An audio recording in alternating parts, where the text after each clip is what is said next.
இன்றைக்கி நம்ம மாடி வீட்டு சமையலில் நம்ம லெமன் சாதம் செஞ்சு காமிக்க போகிறோம். வாங்க வீடியோக்குள்ளே போகலாம். இதுவரை எங்கள் சேனலை சப்ஸ்கிரைப் பண்ணாதவங்க நீங்கள் சப்ஸ்கிரைப் பண்ணிவிட்டு பாருங்கள்.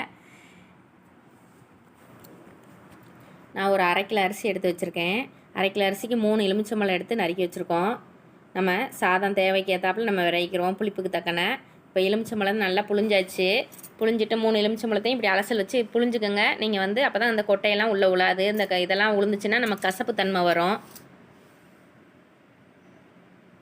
இப்போ நல்லா புளிஞ்சு எடுத்தாச்சு பாருங்கள். இதில் எந்த இதுவுமே உழலை நம்மளுக்கு.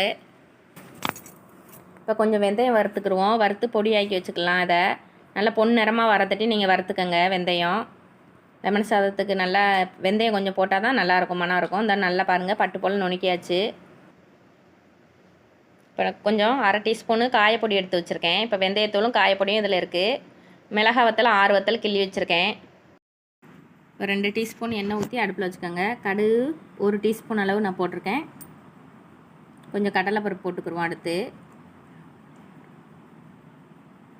நல்லா பொரிஞ்சுக்கிறட்டும். கடலைப்பருப்பு போட்டாச்சு. கடலைப்பருப்பு போட்டோன்னா வேர்க்கடலை நம்ம வறுத்த வேர்க்கடலை நீங்கள் நசுக்கி வச்சுக்கோங்க. தொலியெல்லாம் எடுத்துகிட்டு வந்த பாருங்கள். அதை கொஞ்சம் போட்டுக்கலாம். உங்களுக்கு தேவைக்கு தக்கன போட்டுக்கலாம் கடலை. அதுக்கப்புறம் நம்ம மிளகாய் வத்தலை எடுத்து போட்டுக்கலாம். நல்லா பொரிஞ்சு வரட்டும். கடலை கருத்துறக்கூடாது. தீய சிம்மில் வச்சுக்கோங்க. மிளகாய் வத்தல் நம்ம போட்டுட்டோம். போட்டதுக்கப்புறம் கொஞ்சம் நல்லா கிண்டி விட்டுக்கோங்க, கிளறிக்கோங்க. இப்போ காயப்பொடியும் வெந்தயத்தூள் நுணுக்கி வச்சதையும் நம்ம போட்டாச்சு. அடுத்து வெந்தயத்தூள் போட்டோம் நல்லா மணம் வரும். நம்மளுக்கு மணம் வந்தோடனே அடுத்து கருவேப்பில் போட்டுக்கோங்க. கருவேப்பில் போட்டு லைட்டாக மஞ்சத்தூள் போட்டுட்டு லெமன் புளிஞ்சு வச்சுருக்கதை நம்ம எடுத்து ஊற்றிடலாம். இப்போ நல்லா வதங்கட்டும். பொன் நிறமாக வரட்டும். கருகிடக்கூடாது. நம்மளுக்கு கருகுனா டேஸ்ட் மாறிடும். லெமன் சாதத்துக்கு மஞ்சத்தூள் நான் 1 டீஸ்பூன் அளவு போட்டிருக்கேன். நல்லா கிண்டி விட்டாச்சு. நம்ம இப்போ லெமனு புளிஞ்சு வச்சுருக்கிறதுல லைட்டாக உப்பு போட்டு நம்ம கலக்கி இதில் ஊற்றிடலாம். இப்போ அந்த தேவைக்கு அளவு நான் உப்பு எடுத்திருக்கேன். இப்போ நல்லா கலக்கிட்டு நீங்கள் இதில் ஊற்றிடலாம். இதிலே சாறுலேயே நம்மளுக்கு கரைஞ்சிரும். சாதத்துக்கும் நான் தனியாக உப்பு போட்டு வடித்து வச்சுருக்கேன். இதுக்கு தேவையான அளவு, இந்த சாருக்கு தேவையான அளவு உப்பு நம்ம போட்டிருக்கோம். இப்போ நல்லா கொதிக்குது. லைட்டாக கொதி வந்தோடனே நம்ம அணைச்சிட வேண்டியதானே. ரொம்ப சூடு வர வேண்டாம். இப்போ போதும், நல்லா கொதிச்சிருச்சு.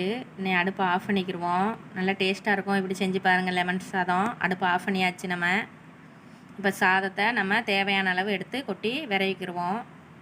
நான் 1/2 கிலோ அரிசி எடுத்து வச்சுருக்கேன். அதை தான் கொட்டியிருக்கேன். கொஞ்சம் சாதம் தனியாக எடுத்து வச்சுருக்கேன். இந்த புளிப்புக்கு தக்கன பார்த்துட்டு நம்ம விரைவிக்கிடலாம்.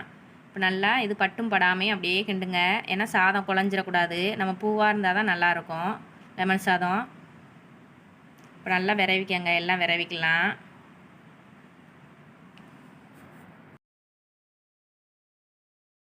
இப்போ நல்லா விரைவிட்டோம் பாருங்கள். நல்லா டேஸ்ட்டாக இருக்கும் இந்த லெமன் சாதம். இதேமாதிரி நீங்கள் செஞ்சு பாருங்கள். நம்ம கோயிலில் உள்ளது மாதிரியே இருக்கும். இப்போ லெமன் சாதம் ரெடி ஆயிடுச்சு. இது மாதிரி உங்கள் வீட்டில் செஞ்சு பாருங்கள். இதை பிடிச்சிருந்தா லைக் பண்ணுங்கள், ஷேர் பண்ணுங்கள், கமெண்ட் பண்ணுங்கள், சப்ஸ்கிரைப் பண்ணுங்கள்.